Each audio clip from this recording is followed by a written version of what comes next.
There is a common question that's asked of van lifers, bus dwellers, and nomads in general, and that question is, aren't you afraid? I mean, we spend a whole lot of time out in the middle of absolutely nowhere with no police or emergency services anywhere that I can see.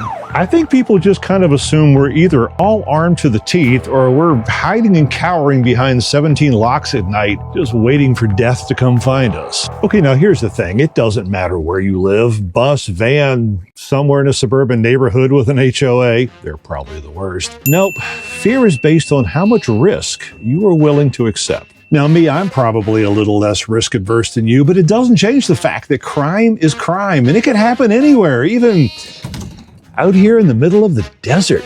And so today, my friends, we're going to take a hard look at the dark side of bus life. All of the fears, all of the risks, and maybe even take a good hard look at weapons of mass defense. Now, when I was doing research for this video, I asked the old internet to compare crime rates between people who live like me in a bus and, well, people who live like probably you in a walled home.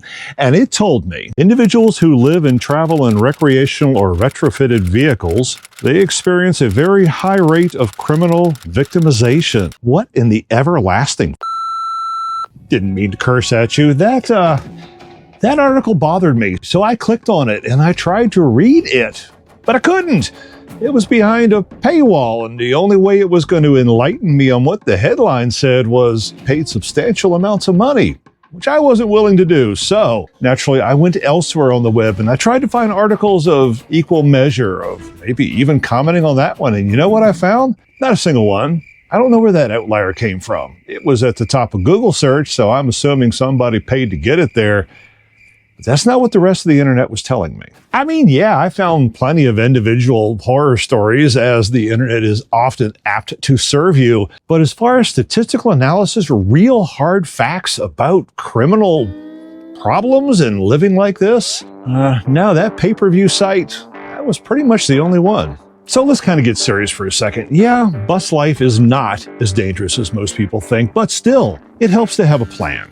And so today, I want to show you what we do to handle risk, what we do to handle danger, and what we would do if somebody actually tried to break into this thing. And you know, that's really a perfect starting point. Let's talk about the whole breaking in thing. Bus life and van life crimes in general aren't serial killers roaming the desert looking for people to slaughter and maim. No, they're more people looking and going, hey, there's an abandoned vehicle, let's break in and steal stuff. And then they discover that there are humans actually sleeping inside said vehicle, and depending on their reaction, sometimes things can happen. And truthfully, that's really my only real fear, that I'll be laying here happily asleep dreaming of the things that I dream of when suddenly that handicapped door opens up and somebody goes, oh, what am I going to do? Okay, there was a time in my life last year in bus life when I actually used to fear more than just, a knock on the door and a burglar trying to be surprised. And it was also back in the day when I actually used to carry a handgun in this bus, and I reacted poorly. This is completely black, but I can actually see that they're about halfway up Mexican Het Rock. They're climbing that thing in the dark. Okay, I'm kind of minorly concerned. I am literally in the middle of nowhere, and a car just came by and went up a little dirt trail, and now I see two headlights. Two people are kind of climbing up through to the big mountain peak over there. So I'm not entirely sure what's going on. Okay, so I need to explain last night. I was out here in the middle of nowhere, and all of a sudden somebody drove up and they kept driving around in circles, and I didn't know quite what they were doing. And then they took off up this little dirt road, and I didn't see them for about an hour. And then later on, I saw a couple of those little headlamps. They were actually climbing Mountain Hat. They got most of the way up. So my paranoia started to calm down.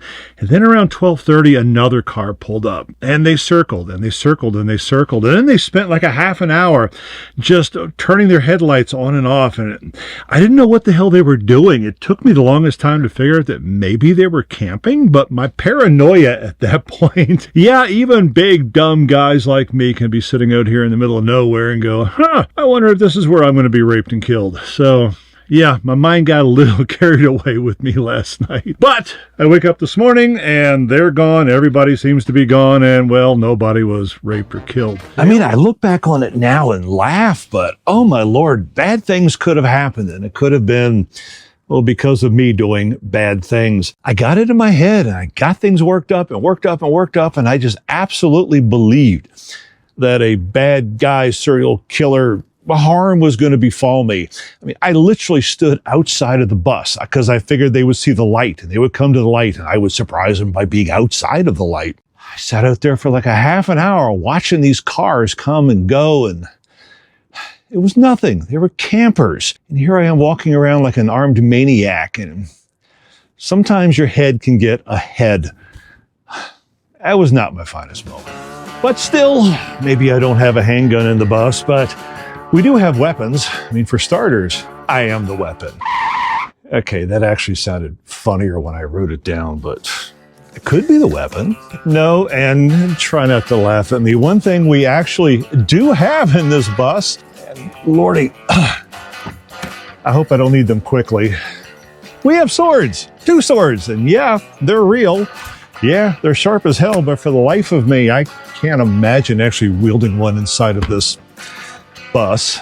I mean, we do have kitchen knives. We can, no, that's probably really not that threatening. Or we can use a meat tenderizer. Meat tenderizing your way to safety. I'm not sure that's the answer either. So no, I don't actually carry weapons in the bus, aside from me and the swords, because I truly believe that the best path to safety is a fight that never happens. But more on that in a bit. We need to talk about doors first. Should we lock them? Should we not? I know it sounds kind of obvious, but it's actually a gray area. Currently, the only way to lock the rear doors is from the outside. Now, I know I should probably put locks on the inside, and I actually do have one in this door, but the problem is you lock yourself out. I come out here, I want to go into the bus, I want to get something, and lo and behold, I've locked myself out. Yeah, I know it's a first world problem, but it's a pain in the butt. So we just don't lock them. Now, when we do leave the safe confines of the Huckleberry and we go off into whatever the hell that thing is called, I do lock the front door. I actually lock it very securely, and I realize the strangeness of locking 1 out of 3 doors, but this one has steps. The other 2 do not. I sort of calm myself by thinking, well, if they have to climb in, they're probably going to go elsewhere, so let's just lock this one. Okay, I know we're talking about serial killers and ne'er-do-wells who want to break in and steal your things, but do you know what the #1 crime statistic of people who live in a bus like this? Driving. You have so much more opportunity to die in a wreck. Well, granted, this is a 20,000-pound vehicle, and I feel sorry for anybody who hits me, but still, there is more danger in driving one of these things than anything else that could happen in all of this desert. People are stupid behind the wheel, stupider than serial killers hanging out in the desert. Okay, I know, driving aside, let's extrapolate all of our stuff down to non-driving criminal statistics, shall we? Well, that comes down to being prepared, and we have a 5-step plan. #1 is simply research. We do a lot of planning before we stay anywhere. We read the reviews, we listen to other nomads, and we listen to our gut. And in fact, let me tell you a little story. There was this time down in Selma, Alabama, and we pulled into this Walmart, and there was, I don't know how to describe it. We've been in a ton of Walmart parking lots, and they all feel the same. But something told me this was not the right Walmart parking lot. I mean, it looked normal, but something inside me said no. And so we scrambled. We actually found an RV park run by a very, very nice lady who let us stay for the night. And I can't explain why I was so adamant. Nikki didn't understand it. I couldn't articulate why I felt that way. But yeah, step 1 of our plan is if it feels wrong, don't go. #2, knowing who to call and, more importantly, how to tell them where you are. Now, I actually thought about this one of the first nights that we were here. We are in between Arizona and California and Mexico. And I was thinking, well, we're sitting out here in the middle of the desert. How am I supposed to call 911 and tell the authorities where in the hell I am? So I I actually worked out in my head while lying in bed waiting for someone to open the handicap door of what landmarks would I tell them? How would I tell them to come in? If to me it was go to the, where are we? Pilot Knob LTVA, come up the dirt road to the higher hill, which is where we're parked, right in front of the big Pilot Knob Mountains. And if you go past the hill, you've gone too far. Look for the green bus next to the gray bus and come save us, help please. Now, I know that's kind of a little tongue-in-cheek, but at the same time, I actually did think about how to tell someone how to get to where I am, and I practiced it a couple times in my head because in the spur of the moment, I want help. I don't think it's going to happen, but you know, a little prepared is better than no prepared. Now, you're not going to see these because it's still daylight, but we've got motion sensor lights all around the bus. You know, if a burglar or a bad guy comes up to us, he's going to suddenly have a light shining on him. You know, maybe it's not the best thing in the world, and I know I need more of them. I would like a whole lot more of them around, including some under the bus, over the bus. I would love to be able to lay in bed and hit a switch and light up the world around me like the sun just landed on Earth. And maybe an alarm or a horn or two. You know, I think I need to add those to the list. Step 4 in our plan to be safe, and danger doesn't just come from bad guys. What happens if the bus caught on fire? You know, what happens if we needed to get out and maybe some idiot teenagers decided to lock the doors for a laugh? Well, we have 2 emergency exits on either side, and the pop top, the thing that opens up on top, you can climb right out, you know, climb, hop down to the hood, and we're out of the bus. So even if the back doors are locked, even if somebody chained us in, we have 3 other ways of getting out of this thing if we really needed to. Now, granted, I feel a little safer being in a 20,000-pound bus, but you gotta get out, you gotta get out. I guess if I lost a little weight, I could even squeeze through this window. And number 5, and this is Mickey's favorite, when we leave the bus unattended, we try to have as many visual deterrents as we possibly can. Here, let me show you the big one. Yes, a big ass ghetto chain that I loop between the door handles. And so somebody walks up and, you know, it looks like you're in prison. Well, nobody wants to fight a prison chain. They go elsewhere, or at least that's my hope. Oh wait, I just locked Nikki inside. Hang on. You know, honestly, I could go on and on and on again about how we protect ourselves from non-crimes, but I want to talk to you about 2 very simple, real things. Making this video has made me realize that maybe I'm not quite as planned and prepared as I think I am. I do need to make some more changes. I do need to install the lights that I jokingly mentioned. I do need to have an alarm. I do need to have a better plan. Not that I'm expecting bad things to happen, but right now, I think we need just a little bit more. And you know, there's a part of me that even says maybe real weapons might be a part of that plan, but there's a problem with that. We spend a lot of time, not just here in the land of assault rifles, but we go into Mexico and we go into Canada a lot. We don't even take our swords with us there because they don't allow them. So maybe we got to find much better ways other than weapons of keeping ourselves safe and augmenting our plan just a little bit. But the number 2 thing is, I chose this life. I chose to live a nomadic bus life, and that means I don't let anything else choose how I live. I refuse to let fear make the decisions for me.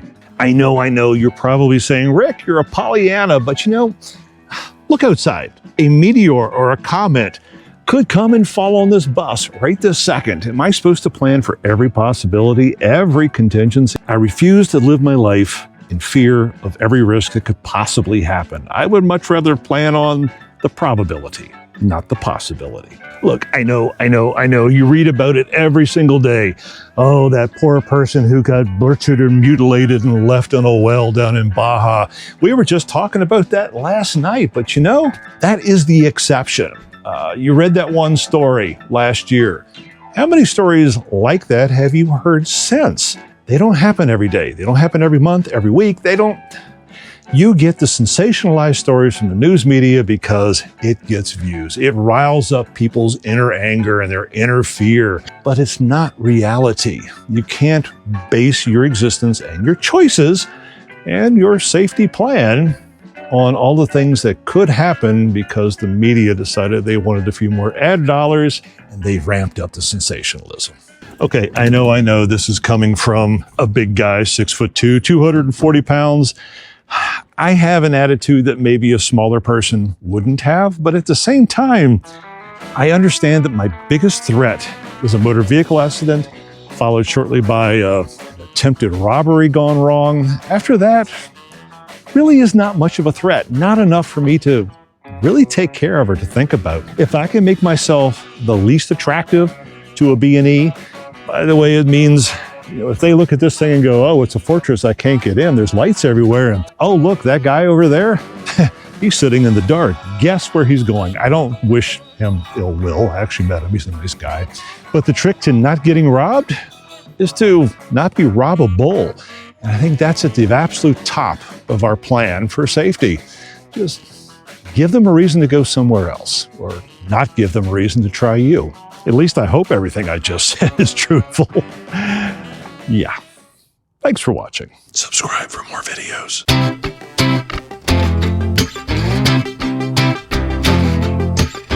Step down with a